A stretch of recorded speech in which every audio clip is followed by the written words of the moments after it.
السلام عليكم ورحمة الله وبركاته. إن الحمد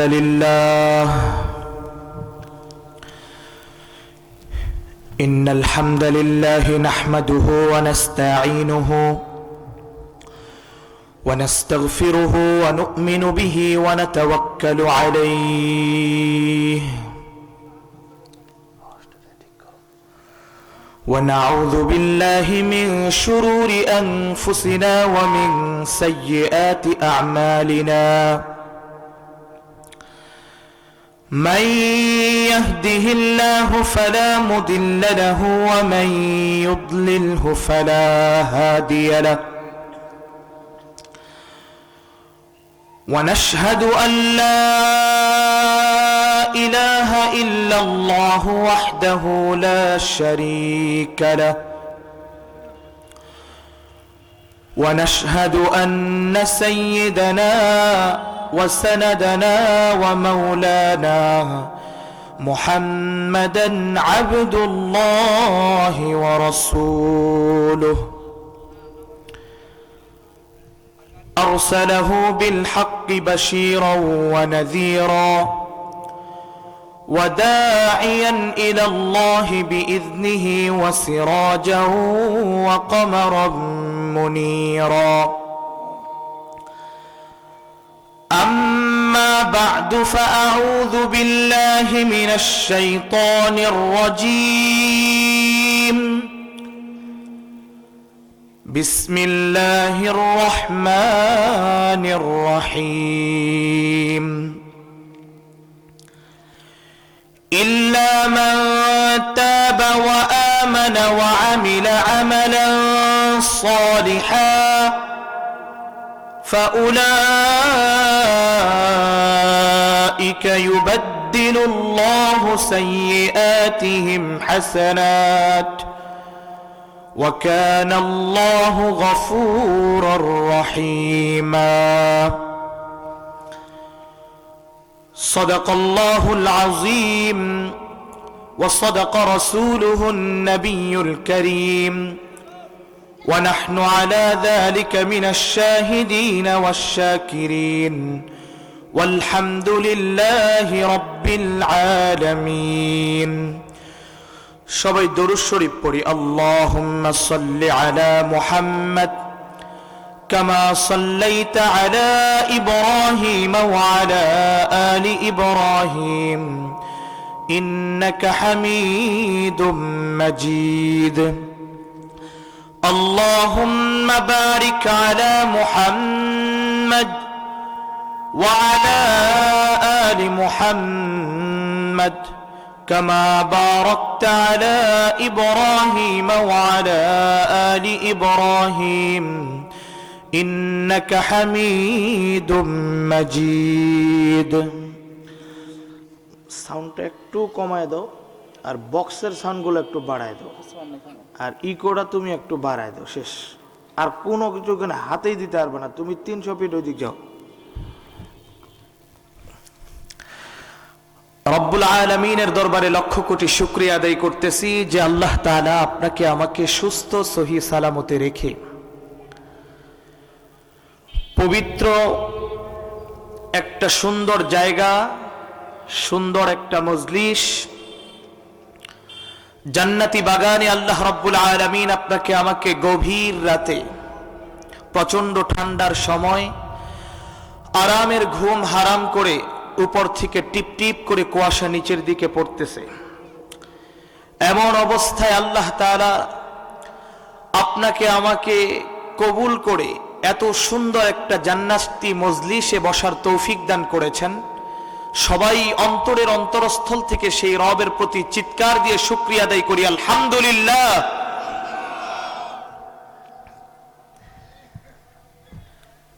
গভীর রজনীতে, এই আওয়াজটা এইভাবে থাক, গভীর রজনীতে ইচ্ছা করলেই আপনারা পারতেন যে বাড়িতে শুয়ে থাকতে, ঘুমাইতে, আপনাদেরকে কেউ ধাক্কা দিয়েও এই মজলিসে নিয়ে আসতে পারতো না, ঠিক কিনা?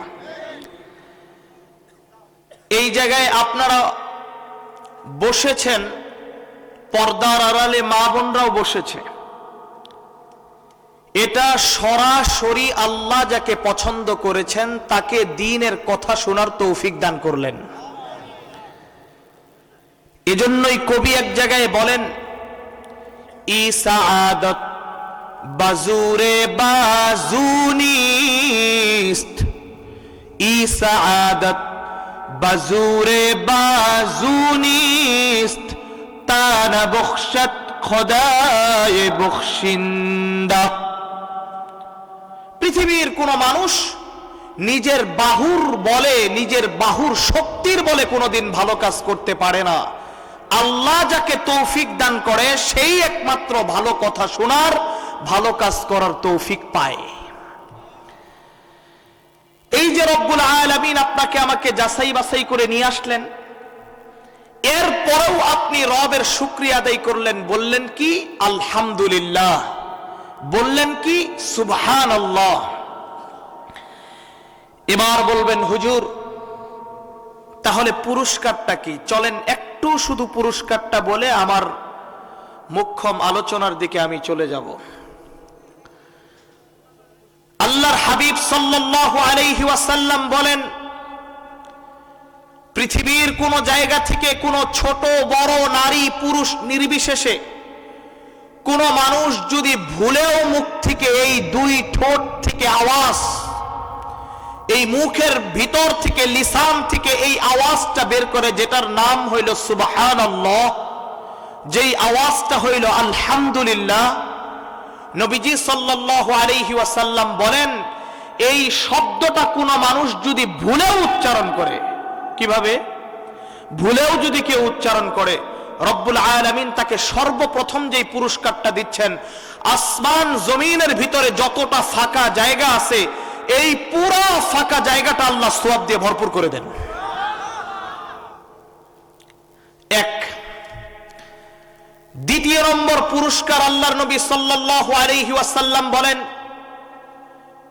আমার কোন উম্মত যদি সে নারী হোক, পুরুষ হোক, ছোট হোক, বড় হোক, একবার যদি রবের দরবারে শুকরিয়া আদায় করে, বলে আলহামদুলিল্লাহ অথবা সুবহানাল্লাহ অথবা আল্লাহু আকবার, এই তাসবিহগুলো শুধু মুখের মধ্যে নিয়ে আসবে, নিয়ে আসতে দেরি, জান্নাতে তার জন্য একটা গাছ লাগাইতে আমি রব দেরি করি না, সঙ্গে সঙ্গেই জান্নাতে একটা গাছ লেগে যায়।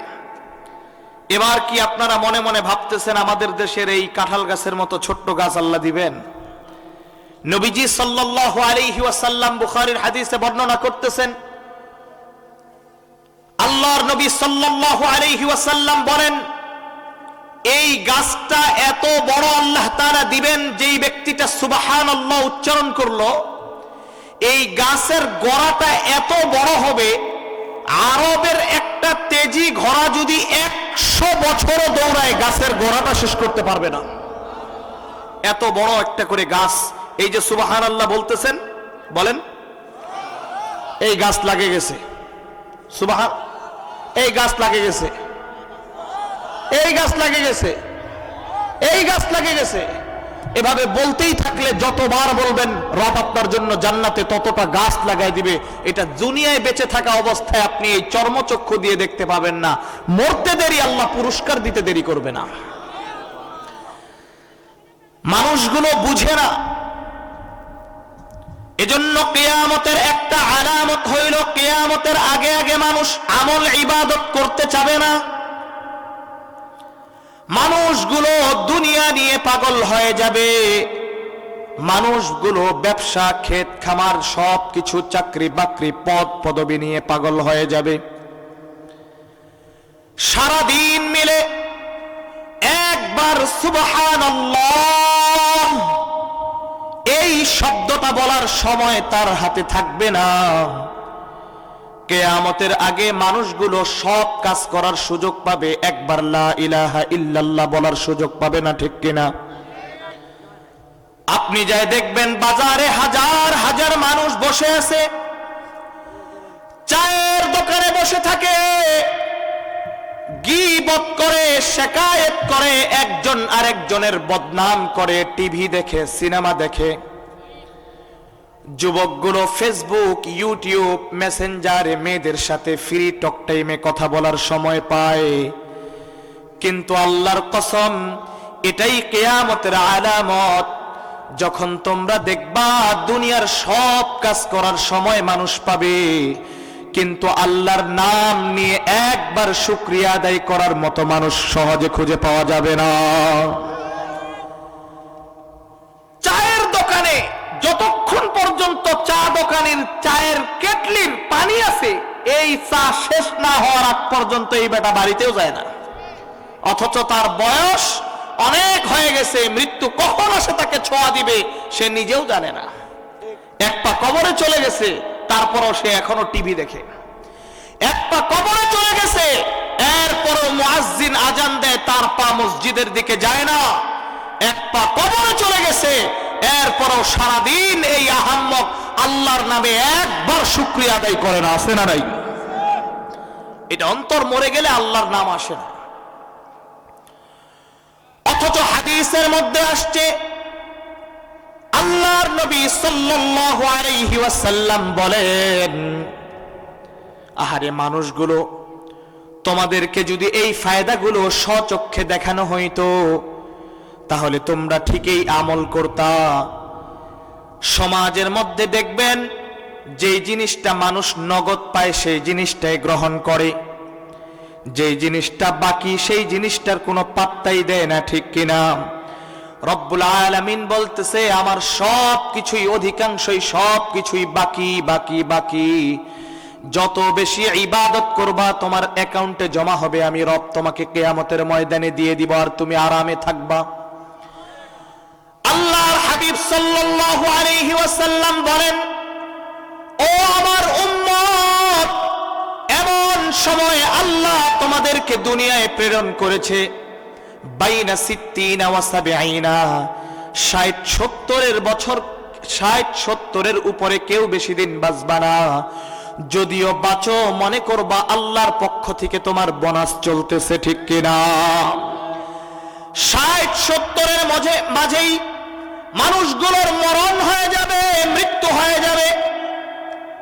সত্যি সত্যি আপনি নজর করে দেখেন, চতুর্পাশে মানুষগুলোর বেশি হায়াত নাই। যেই মানুষগুলো মারা যাচ্ছে অধিকাংশই দেখবেন 60 থেকে 70 মধ্যে ব্রেন স্ট্রোক, হার্ট স্ট্রোক, এই স্ট্রোক ওই স্ট্রোক, ঠিক কিনা? আল্লাহর নবী বলেন বেশি দিন বাঁচবা না। এজন্য তোমাদের আমলের মূল্যটা অনেক আল্লাহ তাআলার কাছে বেশি। ফিতনা ফাসাদের জামানা, এমন এক সময় যেই সময় তোমাদের চতুর্পাশে শুধু গুনার গুনাহ, ঠিক কিনা? এই সময় যদি তোমরা একবার সুবহানাল্লাহ বলো, সঙ্গে সঙ্গে রব্বুল আলামিন এত বড় অফার দিলেন। আবার আমার কোন উম্মত, নারী হোক পুরুষ হোক, কেউ যদি একবার জবান দিয়ে বলে লা ইলাহা ইল্লাল্লাহ, বলেন দেখি।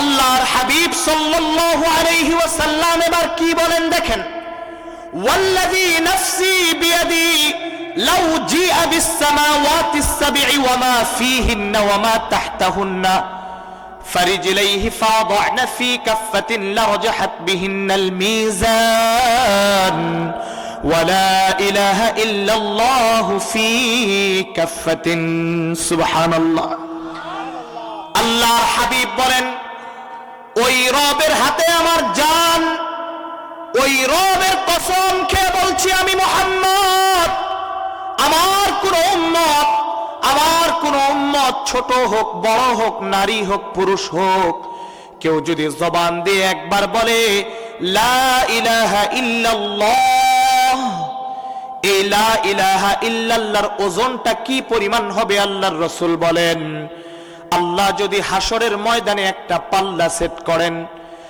আসমান জমিনের মধ্যে যা কিছু আপনি দেখতেছেন, পাথরের খনিগুলোকে যদি ওই পাল্লায় উঠানো হয়, লোহার খনিগুলোকে যদি ওই পাল্লায় ওঠানো হয়, অ্যালুমিনিয়ামের খনিগুলোকে যদি ওই পাল্লায় ওঠানো হয়, যত কিছু আছে দুনিয়ায়, পাহাড় পর্বত নদী নালা সমুদ্রকে যদি ওই পাল্লায় উঠানো হয়, এক আসমান নয়, দুই আসমান নয়, 7টা আসমানকে যদি ওই পাল্লায় উঠানো হয়, আবার জান্নাতকেও যদি ওই পাল্লায়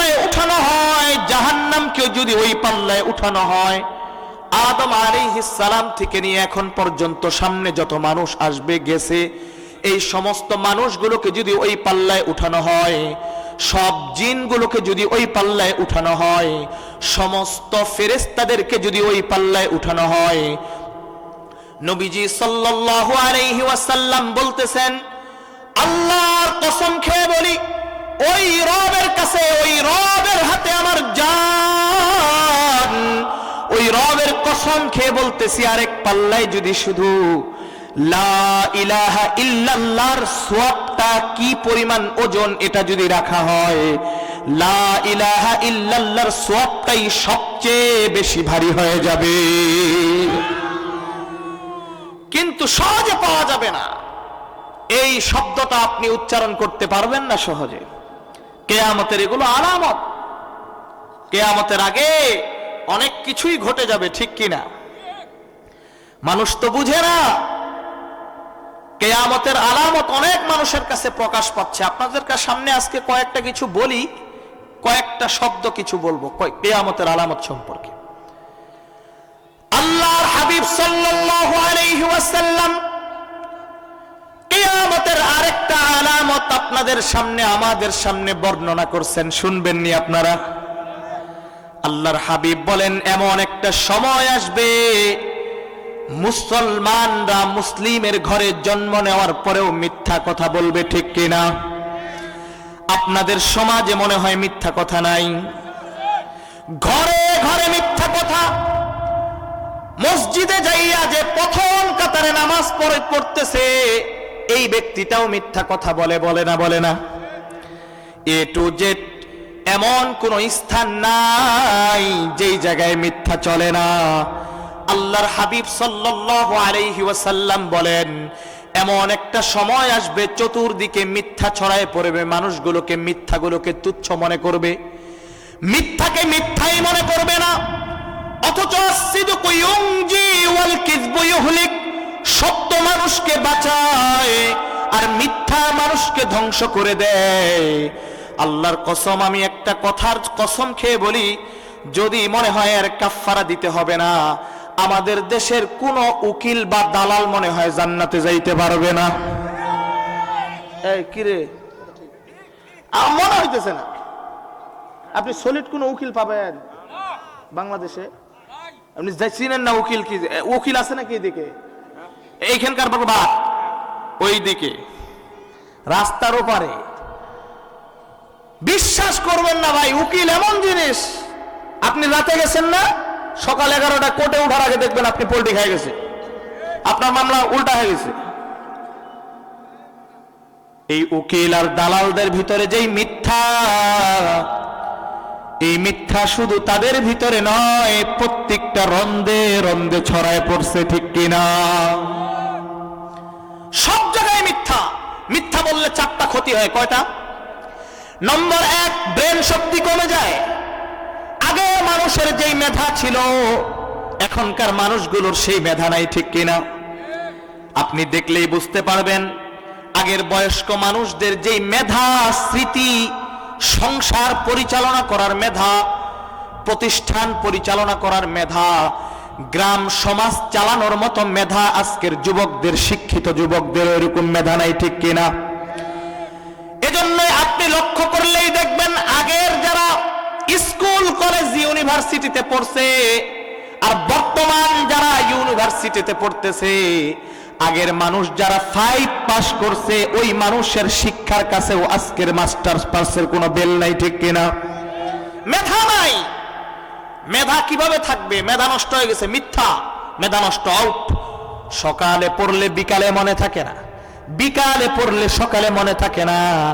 বাজারে যায় একজনের নাম শুনলে 14 বার নাম বলার পরেও মনে থাকে না, আছে না নাই? আগের মানুষগুলো যদি কারো নাম একবার শুনতো 40 বছরে মনে থাকতো, আর আমাদের সকালে শুনলে বিকালে মনে থাকে না। এই 1 নম্বর মেধার দুর্বলতা। আপনি মেধা খুঁজে পাবেন না, সব মেধা গেছে। ইমাম বলেন, মুয়াজ্জিন বলেন, খতিব বলেন, হুজুর বলেন, খেজুর বলেন, গেছে, এগুলো গেছে মেধা।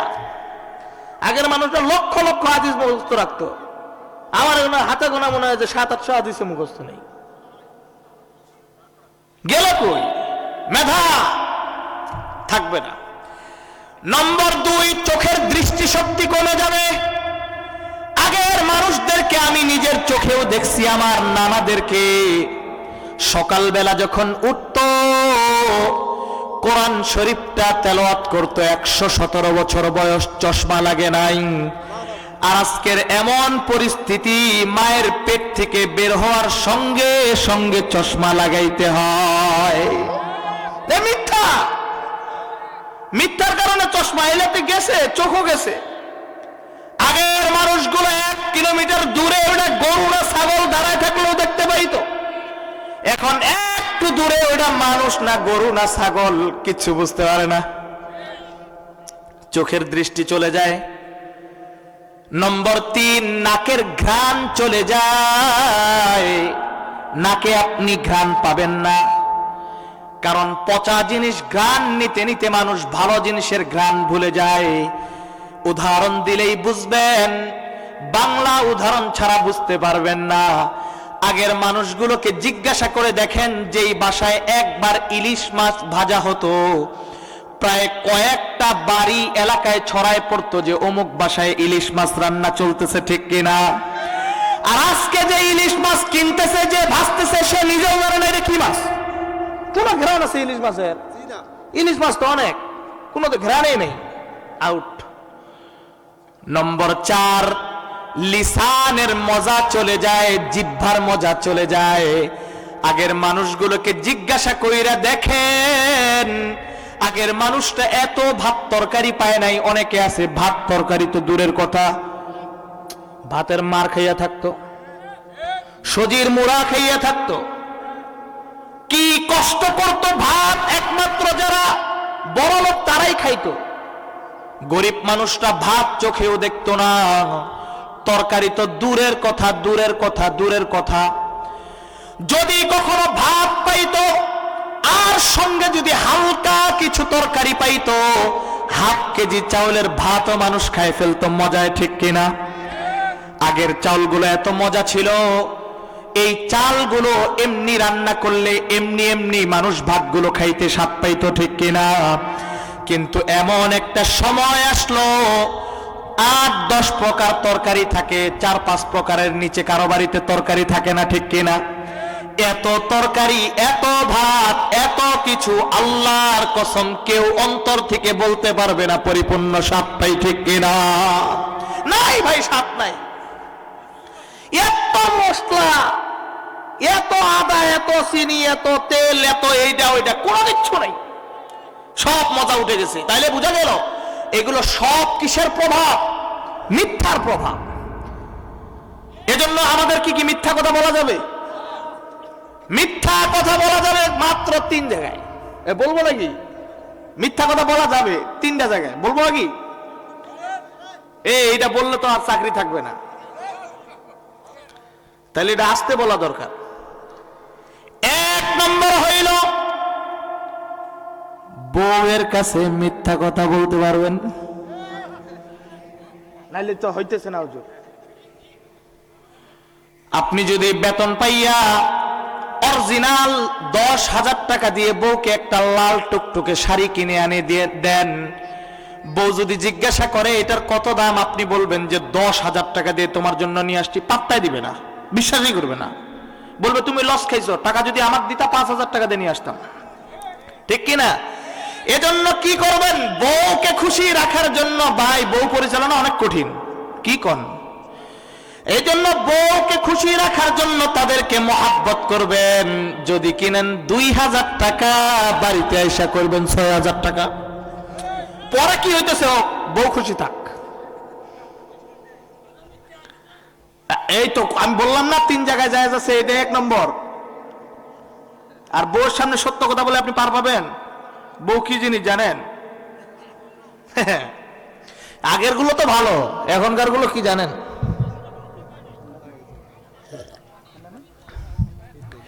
এই জামানায়, আগের জামানার মানুষগুলো যারা বউয়ের কথায় চলতো, বউয়ের পরামর্শে চলতো, ওই জামানার প্রত্যেকটা মানুষের সংসারের মধ্যে বরকত হইতো।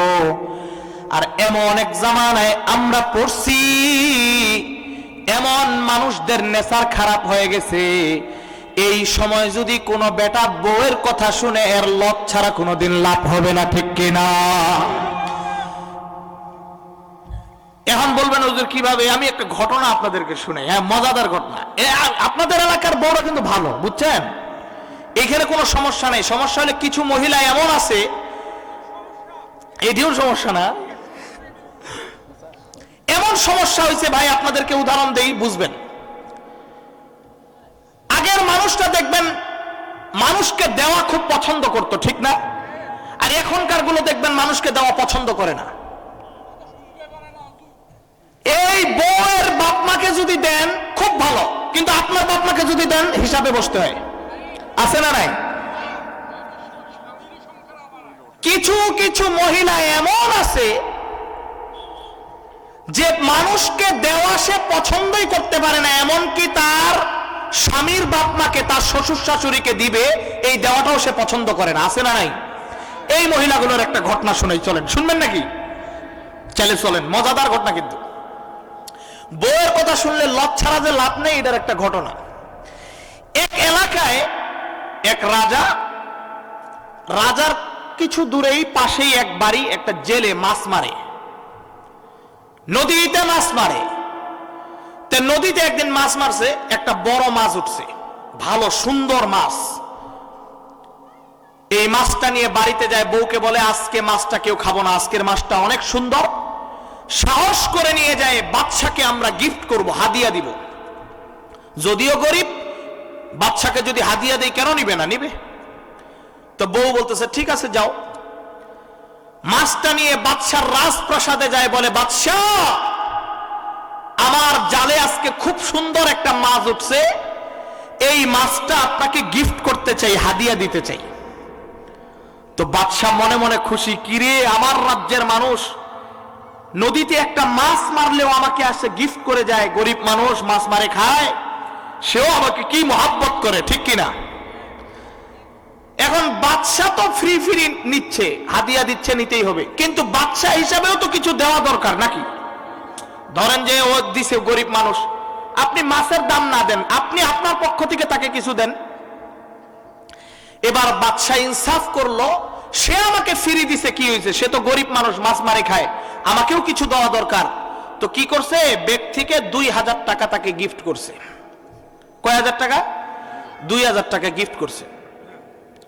বাদশার মন ভালো, এই জন্য পুরুষদের মনগুলো অনেক ভালো।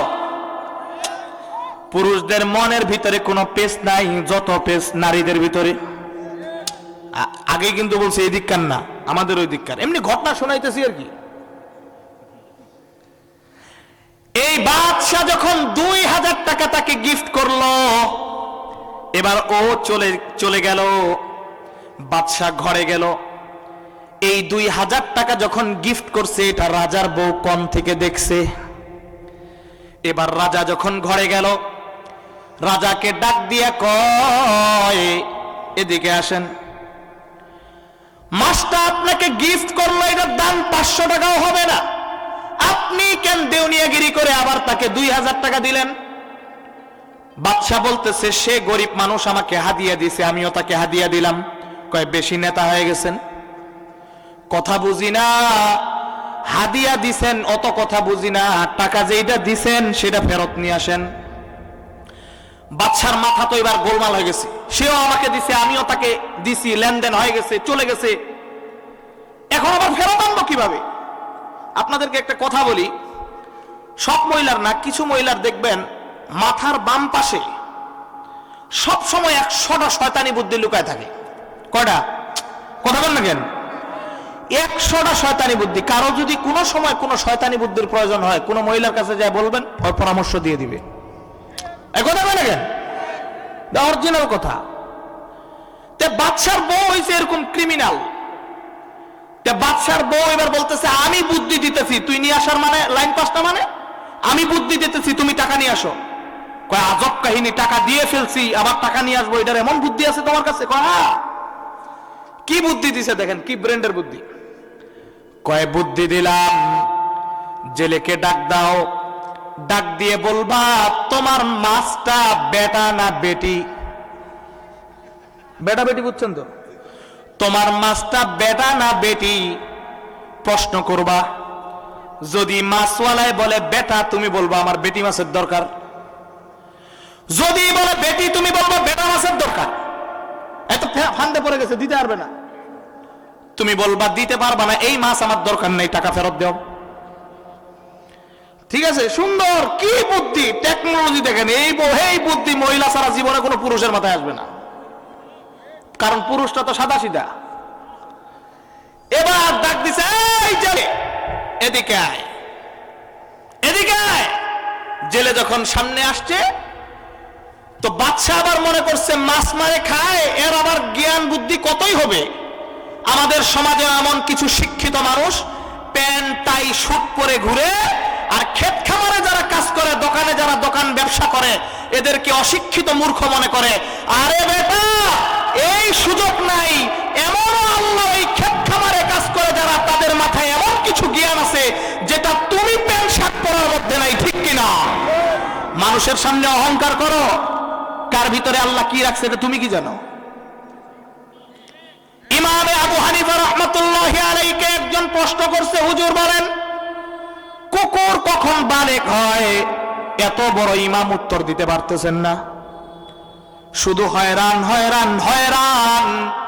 এই প্রশ্নের উত্তর পাবে কই? এক মুসির কাছে গেছে।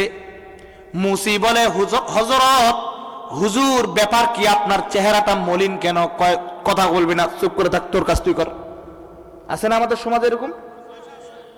মানে বেলেই দে না, অথচ কিন্তু আল্লাহ তার ভিতরে এই জ্ঞান দিয়ে রাখছে। বেলেই দিতে না, তোর কাজ তুই কর। তো বলতেছে, হুজুর আমাকে যদি বলেন কিছু একটা সমাধান, আল্লাহ বের করে দিবে। কয়, এই তুই কি মাতব্বরি করস? দেখি কুকুর কখন বালেগ হয়, কুত্তা কখন বালেগ হয়? কয় এটা কোনো প্রশ্ন হলো? এটা উত্তর তো আমি জন্মের আগে জানি।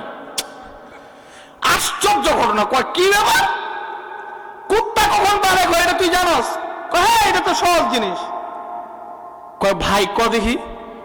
কয় হযরত দেখবেন, যখন কুকুর পা উঠায় পেশাব করে, মনে করবেন কুকুর তখন বালেগ হয়েছে। অবাক হয়ে বলতেছে, ও তুই আমার হযরত, তুই আমার হুজুর। কার মাথায় আল্লাহ কোন মেধা দিয়ে রাখছে?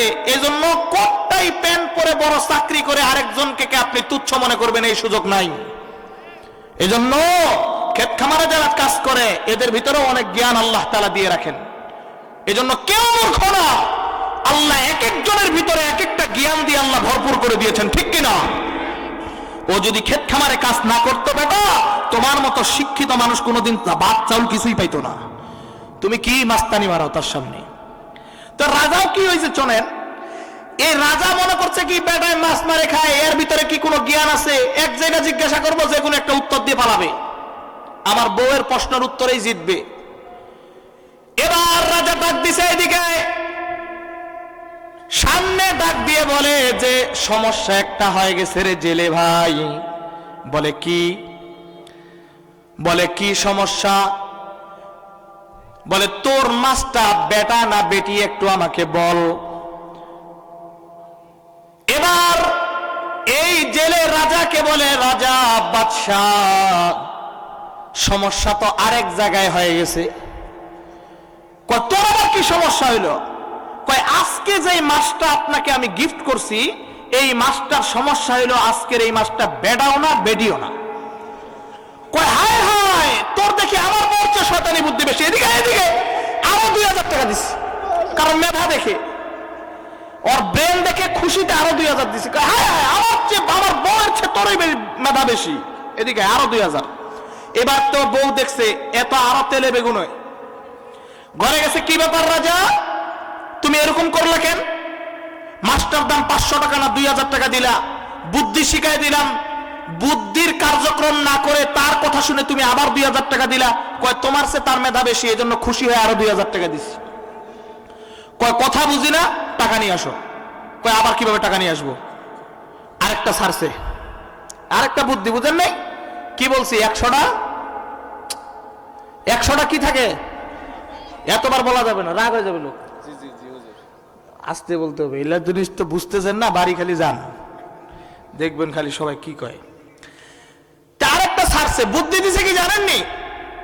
আগের জামানার নিয়ম হইল টাকা, এই কাগজের টাকা ছিল না, আগে কয়েন ছিল, ওইটা থলেতে দিত, ওই কয়েনগুলোতে ওই রাজার মূর্তি লাগানো থাকতো। এখন যেমন 5 টাকি 2 টাকিতে আছে না নাই, কাঁচি 5 টাকিগুলোতে 2 টাকিগুলোতে ছবি লাগানো, হ্যাঁ দেড়হাম। আগের জামানায় এরকম বাদশাদের ইয়া ছিল। তা বাদশার রাজপ্রাসাদের নিয়ম হইল কারো হাত থেকে যদি কোনো জিনিস প্রাসাদে পড়ে যায় তাহলে এই টাকা একমাত্র রাজাই উঠায় গরিব দুঃখীকে বন্টন করবে। এই টাকা যদি কেউ উঠায় আইনত দণ্ডনীয়, জরিমানা দিতে হবে। তো ওকে যখন হাদিয়া দিছে, ও যখন গেট থেকে বের হয়ে যাচ্ছে, ওই রাজপ্রাসাদে একটা টাকা গড়গড় করে থলে থেকে পড়ে গেছে। একই করছে মাছওয়ালা, ওই টাকাটা সুন্দর করে উঠায় কাপড়ের সাথে ঘষে আবার টাকাটা নিয়ে চলে গেছে। এই যে একটা দোষ করছে, রাজার বউ দেখছে, এটা আবার রাজা দেখে নাই, ওই বুদ্ধি শিখাই দিছে, এই যে দোষ করছে টাকা ফেরত নাও। টাকা ফেরত নেওয়ার বুদ্ধি কি দেখেন। এবার ডাক দিছে, কয় হ্যাঁ এইবার বেটা পেজে পড়ছে। ডাক দিছে, এদিকে কি ব্যাপার, মাস্টার দাম 500 টাকা না, তোকে 2000 টাকা দিলাম। আচ্ছা তোর ব্রেন দেখে আবারও 2000 টাকা দিলাম। আচ্ছা এই মাত্র এতটুকু টাকার লোক তুই সামলাইতে পারলি না, পড়ে গেছে, যাক আমার রাজপ্রাসাদের নিয়ম তুই জানোস না? কয় জানি। তাইলে উঠাইলি কেন? কয় রাজা টাকাটা ফেরত নেন, অসুবিধা নাই, কিন্তু টাকাটা কেন উঠাইলাম এটা একটু শুনেন। কয় কেন? কয় রাজা আমি শুরু থেকেই দেখলাম আপনি আমার শুধু উপকার করতেছেন, আমার মেধা দেখে 2000 টাকা দিলেন, খুশি হয়ে 2000 টাকা দিলেন, 4000 দিলেন। এখন চিন্তা করে দেখলাম আমার হাত থেকে যখন টাকাটা পড়ে গেল আমি উঠাইতাম না, কিন্তু লক্ষ্য করে দেখলাম ওই টাকাটাতে আপনার কল্লাটা লাগানো আছে। চিন্তা করলাম যেই রাজা আমার এত উপকার করলো, ওই রাজার কল্লাটা নিচে পড়ে থাকবে আর মানুষটা চলাচল করবে, পায়ের জুতাগুলো রাজার কল্লার উপরে পড়বে, মানুষের পা আপনার কল্লার উপরে পড়বে। আমি এত বড় নিমুখ হারাম না, আপনার সম্মানের খাতিরে টাকাটা উঠায় নিছি। রাজা বলে ওরে বাবা রে বাবা, তুই তো আমার সম্মান বাঁচাইছস। এদিকে আরো 2000 টাকা দিছে, সম্মান বাঁচাই। কিন্তু রাজা চিন্তা করতেছে ওরে বাবা রে বাবা, একে আমি যতবার জিজ্ঞাসা করতেছি ততবারই ফান্দে পড়তেছি। এবার ডাক দিয়ে কয় শোন এদিক শোন, সামনে একটা বাজার আছে, চৌরাস্তার দ্বারায় কবি যে এই বেটা বউয়ের কথা শুনবে ওর জিন্দগিতে কোনোদিন লজ ছাড়া লাভ নাই, ঠিক কিনা? এজন্য শুনতে হবে, কিন্তু শোনাও যাবে না। কেমন বউয়ের কথা শুনে চলে কারা জানেন? রাগ করবেন না বলবো। নম্বর 1, যেই সমস্ত শক্তিহীন যুবকরা যৌতুকের টাকার আশায় থাকে, এই বেটারাই বউয়ের কথায় উঠে আর বসে। আছে না নাই? মোটর সাইকেল ছাড়া বিয়ে করে না, রংপুরে মনে হয় এমন যুবক নাই রে। এই শীতের দিন খেতা বালিশ কম্বল খাট কিছুই ছাড়ে না, আছে না নাই? তো তুমি কি? তো তুমি তো প্লেট নিয়ে বসা দরকার বাজারে। ভিক্ষুক কুত্তার গোশত খাওয়া যেমন হারাম, শ্বশুরের কাছ থেকে যৌতুকের টাকা নিয়ে চলা এরকম হারাম। মিয়া মাস্তানি মারাও, শ্বশুরের টাকা দিয়ে মোটর সাইকেল কিনা 144 উঠাও। মাস্তানি বাদ দাও, নিজে কষ্ট করে খায় মোটর সাইকেল চালাও, তখন দেখবা মোটর সাইকেল 40 গিয়ারের উপর উঠবে না, ঠিক কিনা? শ্বশুর দিতেছ মানে গ্রামে 100 উঠাইতেছ তুমি। ফাউতিয়াবাজি কথাবার্তা না। এই যৌতুক যারা খায় তো তোমার বউ মানবে কিভাবে? তুমি তো ওর কাছ থেকেই সব তো, এখন তো মানুষ বউ নেয় না, সব যৌতুক। আবার 2 বেহাই একসাথে বসে কত বড় ডাকাত দেখেন। ছেলের বাপদের তো হেডামেই আলাদা। ছেলের বাপ মানে ওই বুক টান করে চলে, আমার 2টা বাচ্চা ছেলে আছে, 3টা ছেলে 4টা ছেলে, বিয়ে করাবো, যৌতুকের টাকা নিয়ে আসবো, জমি জায়গা কিনবো, ওর মাস্তানি আলাদা আছে না নাই? মাস্তানি ছাড়েন। 2 বেহাই কি সিস্টেমে কয়, হুজুররা এখন যৌতুকের টাকা সম্পর্কে খুব ওয়াজ করে, এটা হারাম বলে। এখন আর যৌতুক কয় না, কয় বেহাই আমার বাড়ির তো কোনো ফ্রিজের দরকার নাই, আপনার মেয়েরই উপকার হবে যদি ফ্রিজ দেন, একবার রান্না করে রাখে দিবে, খাবে 2-3 দিন। এজন্য কি করে জানেননি? কয়েকটা ভালো ফ্রিজ দিয়ে দিয়েন, এটা আমাদের তো কোনো দরকার নেই, আপনার মেয়েকে দিয়েন। কত বড় ডাকাত সিস্টেম দেখেন। কয় ভাই মোটরসাইকেল নিয়ে দেন, আমার ছেলের কোনো দরকার নাই, আপনার মেয়ে এদিকে এদিকে যাবে, ভাড়া অনেক চলে যাবে। এজন্য আপনার মেয়ের আরামের জন্য, যাতায়াতের জন্য বারবার এদিক ওদিক যাবে, আপনার বাড়ি আমার বাড়ি যাতায়াত করবে, কি দিয়ে করবে? মানুষের ভ্যান ডাকার দরকার নাই, অটোতে উঠার দরকার নাই, একটা ভালো গাড়ি দিয়ে দেন। এটা কোন দিক দিয়ে মারতেছে দেখছেন পিন্ডা? চাইতে চাইতে চাইতে চাইতে শীতকালীন কম্বল খেতা লেপো ছাড়ে না, আছে না নাই? তো তুমি বউর কথা চলবে না, কার কথা চলবে? এই সমস্ত কার্যক্রম ছাড়ো যুবক ভাইয়ের, আমার কলিজার টুকরা, মাথার ঘাম পায়ে ফেলে পরিশ্রম করে টাকা অর্জন করো, শ্বশুর শাশুড়িকে দিবা, বাবা মাকে দিবা, আত্মীয় স্বজনকে দিবা, প্রত্যেকটা মানুষ তোমাকে সম্মানের সর্বোচ্চ জায়গায় পৌঁছায় দিবে, ঠিক কিনা? আরে বউ তোমার কথা শুনবে না মানে? এটা কোনো কথা হইলো বউ কথা শুনবে না? আমরা একবার চোখ দিয়ে যদি ইশারা করি, মানে এক সপ্তাহ চোখ দিয়ে পানি পড়বে, বউ কথা শুনবে না মানে? কিন্তু আপনি তো ব্রেক মারে দিচ্ছেন আগে, হবে না। টাকা ফেরত দেন, মাপটাপ চায় সুন্দর করে আবার জীবন গড়েন, ঠিক কিনা?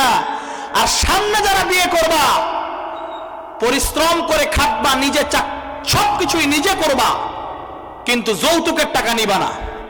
ভাই আপনারা অনেকে বুঝেন না, যেই বাপটা একটা মেয়েকে ছোট থেকে লালন পালন করে আরেকজনের ঘরে সারা জীবনের দাসীর মতো ছেড়ে দেয়, ওই বাপেই একমাত্র বুঝে যে তার কি পরিমাণ ব্যথা লাগে, ওই মায়ে একমাত্র বুঝে যে তার কি পরিমাণ ব্যথা লাগে। আপনি ওই কাটা ঘাটে যদি আবার লবণ দিতে যান, কি পরিমাণ তারা ব্যথা পাবে চিন্তা করেন তো। আপনি মেয়ের বাপ না হলে কিভাবে বুঝবেন? আপনি তো ছেলের বাপ। এজন্য এই কাজটাও ঠিক রাখবেন। যুবকরা যৌতুক নিবা নাকি? কারা কারা নিব না দেখি, নিব না কারা কারা? এতগুলো একটা বিয়ে করে নাই। শীত সিজন, তোমাদের দুঃখটা কেউ বুঝলো না, এটাই আমার আফসোস। বুঝলো না আমার কলিজার টুকরা যুবকরা, ধৈর্য ধারণ করো, সবর ইখতিয়ার করো। ধৈর্যের ফল অনেক মিষ্টি। মা বাবা সহজে সন্তানকে বিয়ে দিতে চায় না, কি করবেন? দিতে চায় না, কি করবেন? মনে তো সবার চায়, ওই যে ঠিক এই নিয়ে কইতেছে। আল্লাহ, আমি দোয়া করি মুসাফির ব্যক্তি, আল্লাহ রংপুরের এই কলিজার টুকরা যুবকদের জন্য আপনি নেককার, দিনদার, পরহেজগার, হাসিনা, জামিলা, সুন্দরী, চরিত্রবান স্ত্রী সবার কাঁধে মিলাই দিন। কি খুশি? হ্যাঁ, মিলাই দিন। তাহলে বোঝা গেল কি, তিন জায়গায় মিথ্যা কথা বলা যায়। তার নম্বর, এক নম্বর হলো বউয়ের কাছে একটু বলবেন, এটা আবার মিষ্টি রসিকতার জন্য, কিন্তু সব সময় আবার না, রসিকতার জন্য, বউয়ের মন খুশি করার জন্য। দ্বিতীয় নম্বর হইল দুইজন ব্যক্তির ঝগড়া, এই দুইজন ব্যক্তির মিল মোহাব্বত লাগাই দেওয়ার জন্য যা কিছু গ্রিস লাগবে, এই গ্রিসগুলো মিথ্যা দিয়েও আপনি সাজায় দিতে পারবেন। এক কথায় এই দুই ভাইকে মিলানোর জন্য আপনি যা পলিটিক্স করতে পারেন। যেমন দুই ভাই ঝগড়া, আপনি এর কাছে যায় বলছেন, ভাই তোর তো ওই ব্যক্তির সাথে ঝগড়া, তুই জানোস না ওই ব্যক্তি তোর নামে এত প্রশংসা করে, এত প্রশংসা করে, বেটা তোর ছাড়া কিছুই বোঝে না। ওই ব্যক্তির মনে অটোমেটিক চিন্তা আসবে, না রে আমি তার নামে শত্রুতা আমি পোষণ করি, অথচ সে আমার প্রশংসা করে। আবার এ যখন ওর কাছে যায় বলে অমুক ব্যক্তি তোমার খুব প্রশংসা করে, তারপরে তারা দুইজন একত্রিত হয়ে মাপ চায়, ভালো হয়ে যায়, ঠিক কিনা? আছে না নেই? এই মিল মোহাব্বত লাগাই দেওয়ার জন্য মিথ্যা কথা বলা যায় আছে, কিন্তু আমাদের সমাজে জীবনে কোনোদিন মিল লাগাই দিবে না, আর পারলে গুতা আমার পিছনে সরাই দিবে, ঠিক কিনা? জীবনে কোনোদিন দিবে না, জীবনে দিবে না, আপনি পাবেন না। আরো কত ক্রিমিনালি দেখবেন গ্রামে দিবে না মিল লাগায়, চাই সবাই যে দূরে থাক, আছে না নাই? তিন নম্বর হইল যুদ্ধের ক্ষেত্রে মিথ্যা কথা বলা যায় আছে, এটা বললাম, এই তিনটা ক্ষেত্র মনে রাখি। কিন্তু এই কথাটা স্মরণ রাখেন, আসসিদকু ইউনজি ওয়াল কিযবু ইহলিক, সত্য মানুষকে বাঁচায় আর মিথ্যা মানুষকে ধ্বংস করে দেয়। একবার হিন্দুস্তানে, সবাই মনোযোগ দিয়ে শুনেন, একবার হিন্দুস্তানে একটা জমিন নিয়ে মারামারি, একটা জমিন নিয়ে মারাত্মক মারামারি। এই জমিন নিয়ে এমন মারামারি হিন্দু আর মুসলিম, যেদিন হিন্দুদের শক্তি বেশি হয় ওই দিন মারামারি করে মন্দিরের নাম প্লেট ঝুলায় দেয়, আবার যেদিন মুসলমানদের শক্তি বেশি হয় ওই দিন মসজিদের নাম প্লেট ঝুলায় দেয়। কিছু কিছু এরিয়া আছে বাংলাদেশে, চাঁদপুর, ফরিদপুর, ময়মনসিংহ, এলাকায় এলাকায় মারামারি হয়। জানেন কি এগুলো? মানে গ্রামে গ্রামে মারামারি, একজন যদি কিছু হয় এই গ্রাম ওই গ্রাম, দুই গ্রামে মারামারি। ফরিদপুরের ওইদিকে, চাঁদপুরের ওইদিকে পাবেন, একদম বল্লম দিয়ে মারে ওরা। এটা ইউটিউবে সার্চ দিলে পাবেন। ময়মনসিংহে একবার ওয়াজ করতে গেছি, ওখানে যাই দেখি মাইক ভাড়া করে এক গ্রাম থেকে আরেক গ্রামে গালি দিতেছে। মাইক ভাড়া করে, মাইক ভাড়া করে গালি দিতেছে এক গ্রাম আরেক গ্রামে, মাইক ভাড়া করে। তা যাও, ওই ইন্ডিয়া একটা জায়গা আছে, ওই জায়গাটা নিয়ে মুসলমান হিন্দু মারামারি। এ বলতেছে আমাদের জমি মসজিদ হবে, ও বলতেছে আমাদের জমি মন্দির হবে। এবার হঠাৎ দুই দল একত্রিত হয়ে গেল। একত্রিত হওয়ার পরে সিদ্ধান্ত নিল আমরা অনেক মানুষ মারা গেছি, অনেক মানুষ আহত হয়েছি, আর মারামারি করতে চাই না। এখন আমরা